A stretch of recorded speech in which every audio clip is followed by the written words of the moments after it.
સુરતના મોટા વરાછા ખાતે થયો ભવ્ય શુભારંભ સમસ્ત પાટીદાર સમાજ ટ્રસ્ટ અંતર્ગત પાટીદાર પરિવાર સુરક્ષા કવચ પીપીએસકે સુરક્ષા પરિવારનો ભરોસો, જેમાં 18 થી 55 સુધી ઉંમરના લાયક છે. લાભ આયોજનમાં સહભાગી નિધિ વાર્ષિક 18 થી 30 2,000 રૂપિયા, જ્યારે 31 થી 45 2500 તેમજ 46 થી 55 ના 3,000 ભરવાના રહેશે.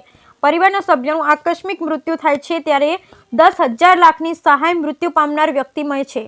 આ કાર્યક્રમનું ઉદ્ઘાટન ગોવિંદભાઈ ધોળકિયા, રાજ્યસભાના સાંસદ તેમજ મથુરભાઈ સવાણી, પ્રજ્ઞશ્રી તેમજ સમસ્ત પાટીદાર સમાજના પ્રમુખ શ્રી વેલજીભાઈ સેટાના વરદ હસ્તે કરવામાં આવ્યું હતું, જેમાં સૌરાષ્ટ્ર પટેલ સેવા સમાજના પ્રમુખ શ્રી કાનજીભાઈ ભાલાળા તેમજ ધર્મનંદન લાલજીભાઈ તેમજ પીપીએસકે ના પ્રમુખ મનીષભાઈ કાપડિયા, પ્રમુખ ગણપતિભાઈ ધામેલિયા તેમજ મંત્રી શ્રી મિલનકુમાર ભીગરાડિયા, સહમંત્રી શ્રી મિથુનભાઈ આંબલિયા તેમજ ખજાનચી શૈલેષભાઈ લાખકિયા, સહખજાનચી મયંકભાઈ કાપડિયા તેમજ સમાજના અગ્રણી, ઉદ્યોગપતિ અને સામાજિક આગેવાનો ઉપસ્થિત રહી મોટી સંખ્યામાં લોકો ઉપસ્થિત રહ્યા. બ્યુરો રિપોર્ટ રસિક વેગડા.